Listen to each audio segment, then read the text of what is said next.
नमस्कार, जनसंवाद में आपका स्वागत है दोस्तों। आज गए हैं 23 सितंबर। फटाफट ब्रेकिंग न्यूज निकल के आई है। उमा भारती ने राहुल गांधी के साथ आकर मोदी को दिया तगड़ा झटका। मध्य प्रदेश में जोड़ी जो है वो पलट गई है। उमा भारती ने सीधे तौर पर ओबीसी मोर्चे पर राहुल गांधी के समर्थन में उतरी, बुलाई बड़ी मीटिंग, तगड़ा झटका। दूसरी खबर में आपको बताएंगे अवध भाषा के मामले में दानिश अली बसपा सांसद का ऐलान, अगर नहीं हुई कार्यवाही तो फिर देंगे इस्तीफा, नहीं रह सकते हैं किसी भी कीमत पर ऐसी संसद में। तीसरी खबर में आपको बताएंगे ओवैसी ने कहा अभी और देखेंगे संसद में होगा क्या, देखते जाइए धीरे धीरे। अगली खबर में आपको बताएंगे राहुल गांधी ने बोला बड़ा हमला, कहा महिला आरक्षण विधेयक पर राहुल गांधी ने कहा ध्यान भटका रही मोदी सरकार, बिल लागू करना है तो अभी करते, अभी क्यों नहीं किया। सब कुछ खबरें एक करके आपको विस्तार से बताएंगे। जहां भारत में क्या कुछ है, अल्पसंख्यकों को लेकर आया बड़ा बयान, ये भी बताएंगे। मध्य प्रदेश में लग रहा है शिवराज को तगड़ा झटका, क्या कुछ कह दिया है मामा के खिलाफ कमलनाथ ने, ये भी हम आपको बताएंगे। एक एक करके जान लेना बेहद जरूरी है। चुनाव आयोग ने क्या कुछ बड़ा फैसला लिया है, जैसे मोदी सरकार को लग गया है तगड़ा झटका, तो जान लेना बेहद जरूरी है। लेकिन इससे पहले एक छोटा सा निवेदन, अगर आपने चैनल को सब्सक्राइब नहीं किया तो पल पल के अपडेट के लिए चैनल को सब्सक्राइब करना न भूलें दोस्तों। दरअसल पहली बड़ी खबर निकल के आई है, बिग ब्रेकिंग न्यूज, जहां अब उमा भारती ने महिला आरक्षण के मुद्दे पर राहुल गांधी का किया समर्थन। राहुल के साथ आई उमा भारती। मध्य प्रदेश में बीजेपी को लगा 440 वोट का झटका। लोकसभा और राज्य की विधानसभाओं में महिलाओं को 33% आरक्षण देने वाली नारी शक्ति वंदन संसद के दोनों सदनों में भले ही पारित हो गया हो, लेकिन बीजेपी के अंदर इसके विरोध में स्वर बुलंद हो रहे हैं। मध्य प्रदेश की पूर्व मुख्यमंत्री उमा भारती पूरी तरीके से विपक्ष की वकालत करते, पिछड़ों की वकालत करते सामने आ रही हैं। एक कारण है कि उन्होंने महिला आरक्षण बिल में पिछड़ों की हिस्सेदारी को लेकर शनिवार को भोपाल में अहम बैठक भी बुलाई। उमा भारती ने एक ट्वीट में कहा है कि राज्यसभा में भी महिला आरक्षण बिल पूर्ण बहुमत से पारित हो गया है। अब पिछड़े वर्गों को स्थान देने के लिए एक संशोधन का मार्ग निकालना है। इसीलिए भोपाल शहर और अब उनके आसपास पिछड़े वर्ग के प्रमुख नेताओं के साथ विचार विमर्श हुआ है।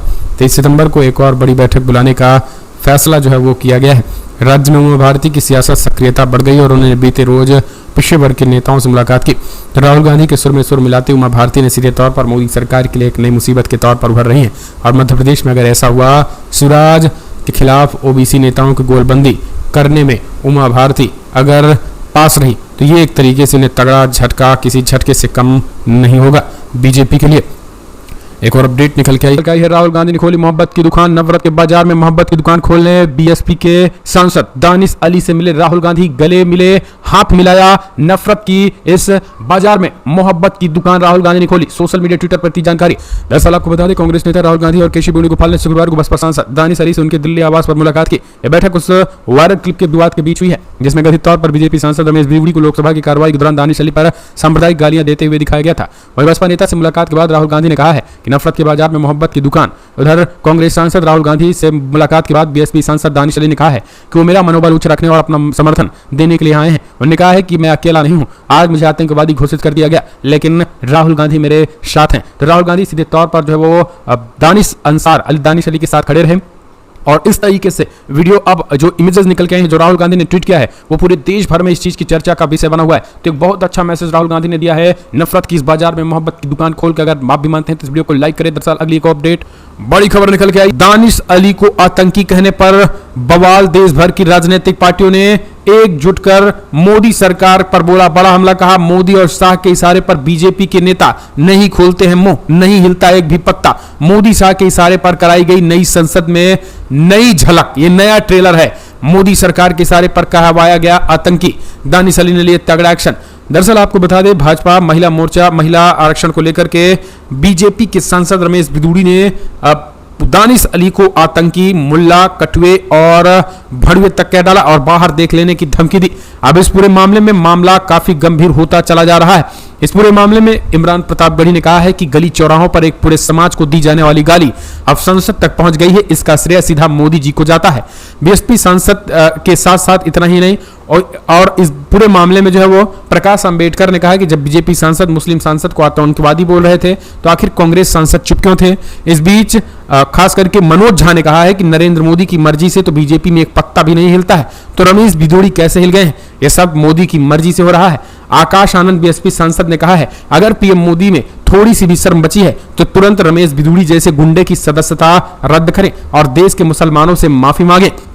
पत्रकार रोहिणी सिंह लिखती हैं, मोदी सरकार को चोर कहने पर राहुल गांधी की सदस्यता रद्द कर दी गई, लेकिन मुस्लिम सांसद को आतंकवादी कहने वाले बीजेपी सांसद पर कोई कार्रवाई क्यों नहीं हुई। ये नया भारत है, नए संसद में नए भारत की एंट्री। अभी देखते जाइए मुसलमानों के साथ क्या क्या होता है।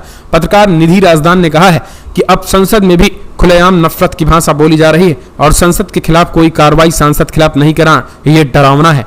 इस बीच आपको बता दें, इस पूरे मामले में जो है आरजेडी ने कहा है कि बीजेपी के लंपट सांसदों ने संसद में स्पष्ट कर दिया कि नए संसद में अब यही सड़क छाप भाषा चलेगी। यहां अब सम्मानित सांसदों का यही हाल होगा। बड़ी बात यह है कि हर्षवर्धन और रविशंकर जैसे केंद्रीय मंत्री रह चुके सांसद हंसते रहे। अब सबसे बड़ा सवाल कि आखिर इनके दिमाग में नफरत कौन घोल दिया है, यह सबसे बड़ा बात है। डिवाइडर कौन है, सबसे इंडिया का डिवाइडर कौन है। इस बीच आपको बता दें, खास करके स्पीकर ने कहा है कि हर्षवर्धन ने गालियों पर हंसने लगे थे, लेकिन अब स्पीकर ने कहा है कि अभद्र भाषा पर बीजेपी के विधूड़ी को स्पीकर ने सिर्फ चेतावनी दी है और ने कहा कि अगर दोबारा इस तरीके की इस्तेमाल होता है तो इनको निलंबित कर दिया जाएगा। तो इस तरीके से कहा जा रहा है, लेकिन इन पर कोई कार्रवाई नहीं, मैं चेतावनी तक ही दी गई है।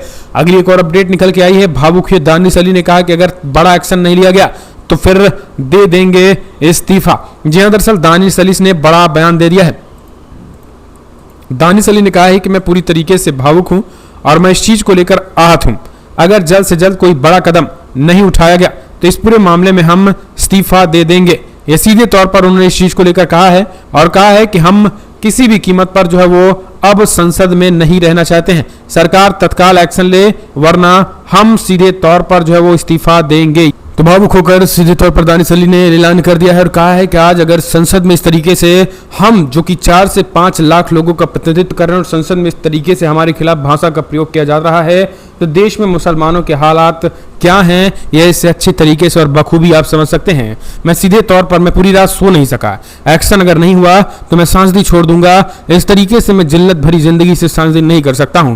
मैं अपमान का घूंट नहीं सह सकता हूं। सीधे तौर पर दानिश अली ने भावुकता से ये बड़ी बातें कही हैं। एक और अपडेट निकल के आई है। जैसा हिटलर ने यहूदियों के साथ किया था वैसा ही भाजपा सांसदों के साथ कर रही है, मुसलमानों के साथ कर रही है। भड़के असदुद्दीन ओवैसी ने बोला बड़ा हमला। लोकसभा में बीजेपी सांसद विधूड़ी बसपा सांसद दानिश अली पर की गई आपत्तिजनक टिप्पणी का मामला बढ़ता जा रहा है। विपक्षी सांसदों ने दानिश अली के साथ देते हुए बीजेपी में रमेश भिदूड़ी के खिलाफ एक्शन लेने की मांग की है।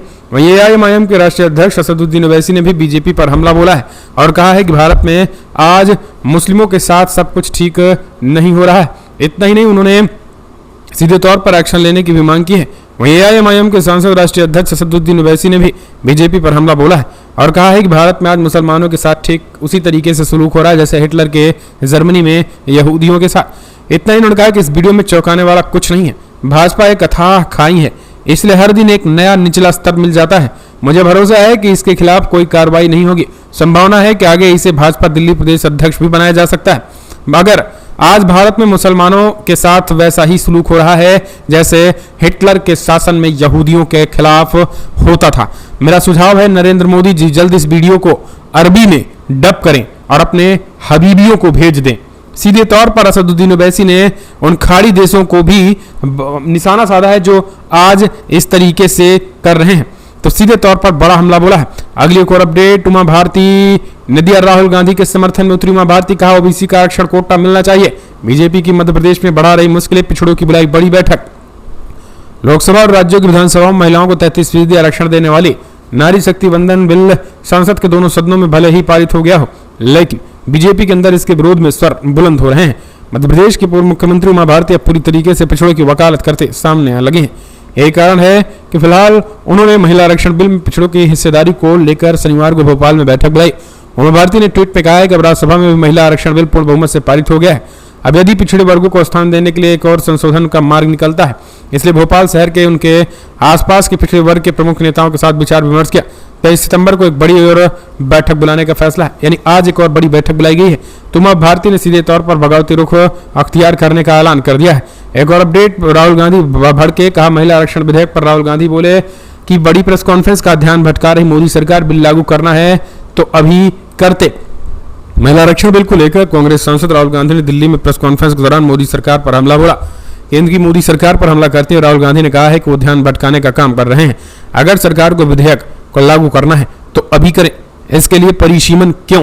उन्होंने कहा है कि महिला आरक्षण बिल आज से लागू किया जा सकता है। राहुल गांधी ने कहा है कि पीएम मोदी को अपने सिर्फ भाषण में देश की जनता को समझना चाहिए। देश के सबसे जरूरी 90 अफसरों में सिर्फ 3 अफसर ही ओबीसी समुदाय के क्यों हैं? राहुल गांधी ने कहा है कि अभी मैंने पिछड़ों, दलितों या फिर आदिवासियों को बात नहीं की है। राहुल ने कहा है कि महिला आरक्षण बिल, नारी शक्ति वंदन विधेयक बढ़िया है, लेकिन हमें 2 फुटनोट मिलने के लिए जनगणना और परिसीमन उनको पहले करने की जरूरत है। उन्होंने कहा है कि जनगणना और परिसीमन कराने से कई साल लगेंगे। एक और अपडेट, मोनू मानेसर को गुपचुप भेजा गया अजमेर, भरतपुर जेल से हटाने की 2 वजह बताई। नासिर और जुनैद हत्याकांड में भरतपुर जेल में बंद मोनू मानेसर को अजमेर शिफ्ट कर दिया गया है। शुक्रवार सुबह गुपचुप तरीके से भरतपुर से अजमेर ले जाया गया। आपको बता दें, मोनू मानेसर की सुरक्षा की चिंता को लेकर यह कदम उठाया गया। इसके अलावा नासिर जुनैद हत्याकांड के कुछ आरोपियों की पहले से ही जेल मौजूदगी को लेकर भी फैसला किया गया। मोनू और नासिर जुनैद हत्याकांड के अलावा हाल ही में नूह में हुई हिंसा के भी आरोपी हैं।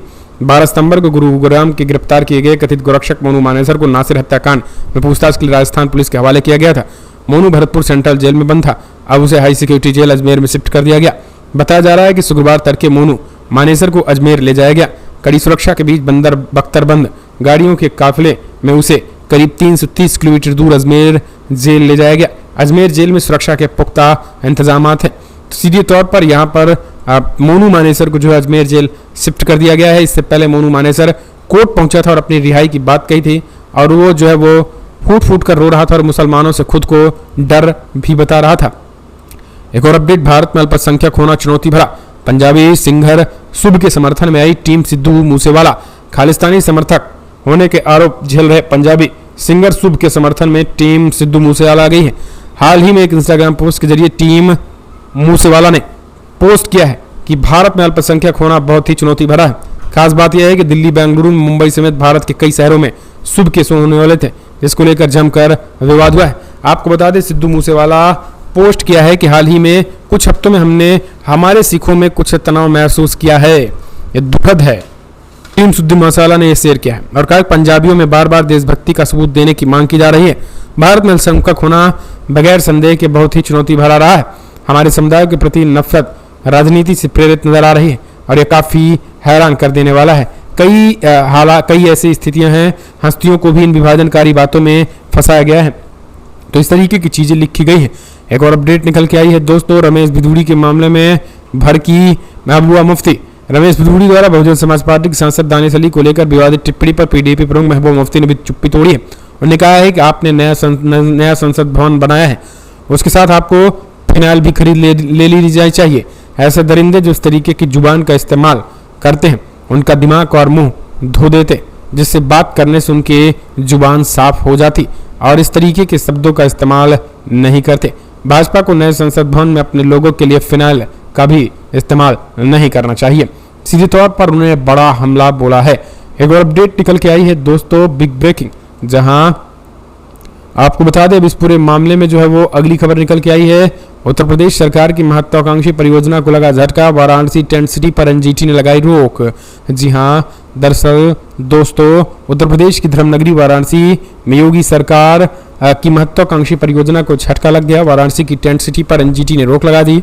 एनजीटी की तरफ से 30 अक्टूबर तक टेंट सिटी के निर्माण पर रोक लगा दी गई। परियोजना पर आपत्ति जताते हुए वाराणसी के तुषार गोस्वामी की ओर से एनजीटी के वाद दाखिल किया गया था, जिस पर सुनवाई करते हुए एनजीटी ने आदेश दिया। मामले की सुनवाई में वीडियो कॉन्फ्रेंसिंग के जरिए जुड़े याचिकाकर्ताओं के वकील सौरभ तिवारी ने बताया कि एनजीटी ने वाराणसी के टेंट सिटी मामले में कड़ा रुख अपनाया है। 4 जजों की ट्रिब्यूनल बेंच में शामिल एक जज ने टिप्पणी की और कहा कि जिस टेंट सिटी में एक रात गुजारने की कीमत 40,000 से ज्यादा हो, वहां आम आदमी तो क्या, हमारे भी जाने की क्षमता नहीं है। इसके साथ ही एनजीटी के जज प्रदूषण नियंत्रण बोर्ड के अध्यक्ष और वीडियो को अगली सुनवाई में जवाब देने के लिए तलब किया गया है। तो सीधे तौर पर उन्होंने कहा कि ऐसे ये किसी भी कीमत पर आम लोगों के लिए तो नहीं है। तो समझिए ये मोदी सरकार की जो हाई गुजरात में भले ही बना रहे हैं, लेकिन गुजराती शायद ही कभी यूज कर सकें। पूरी गुजरातियों को ये बनारस भले ही बना रहे हैं, बनारस और यूपी वाले शायद ही कभी यूज कर सकें, ये सब गुजराती यूज करेंगे। एक और अपडेट निकल के आई है, बिग ब्रेकिंग दोस्तों, उत्तर प्रदेश से ये खबर निकल के आई है जो दिल को दहला देने वाली है। यूपी में फ्रांसीसी पर्यटक आए थे घूमने, अचानक वो गिर गई और जो है वो तड़प तड़प कर मौत हो गई, एम्बुलेंस नहीं पहुंच सकी।